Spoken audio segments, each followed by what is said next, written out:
You ever wonder why avoidants lack oxytocin in a relationship? Well, it's actually a product of their childhood trauma. Let's get into it. Oxytocin is supposed to make you feel when you come home like you belong, like you're safe. You're right where you need to be. You're grounded, okay? But for an avoidant, that's not the case. An avoidant individually, particularly a dismissive avoidant, the dopamine is the primary bonding mechanism, the actual infatuation, chemical in their brain, while oxytocin is blunted or undeveloped because of the trauma they experienced in their childhood. For an avoidant, whenever they want to have a steady relationship, it's almost impossible for them because while dopamine stays present in the beginning of the relationship, it decreases because oxytocin is supposed to come back up, and it doesn't.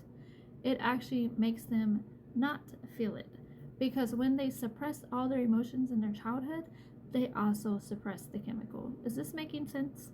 No, childhood for an avoidant, okay, that is terrible. They were emotionally neglected big time by anyone, any of the caregivers, and they were subjected to neglect, emotional unavailability, harsh responses every time they tried to open up about how they feel. And then it created the nervous system's inability to associate that as intimacy. Now they've associated it as a threat. I'm gonna catch some heat for saying this, but I do not care. Okay? Avoidants do feel very deeply. They feel it in reverse. They feel it after the fact that you've already processed it and moved on. All right? They often shield it under defensive behavior. So they may get defensive, but underneath them layers is a part of them they're never going to let anyone see. But those feelings will come to the surface eventually.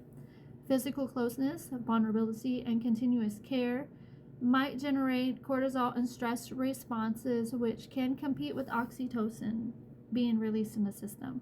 So, as much as they want to stay, they want to be there, they want that connection, they want that, relationship, okay? They do want the connection, okay? They fear the commitment because commitment equals vulnerability. Vulnerability equals oxytocin, which they really don't have, okay? That is why it's so difficult for them. All right. So, as a response, despite the cognitive desiring for love and affection, the hormone and nervous system response that sustains the bonding is not there. It's not there. The relationship for an avoidant is usually generally about 5 to 7 months, typically. And that is because the novelty starts to fade, the dopamine starts to decline, revealing the absence of oxytocin in their brain.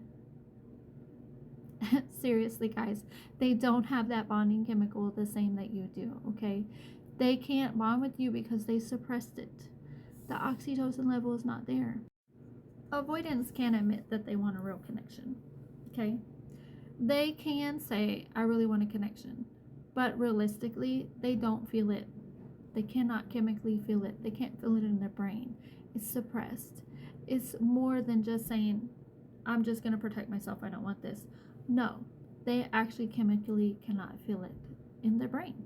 They can't feel the connection. They cannot feel like they really want to be in that relationship anymore. They just can't feel it. All right? They cannot access the neurochemical highway for the reinforcement of a relationship. Does that make sense to you guys? Is this really all making sense to you?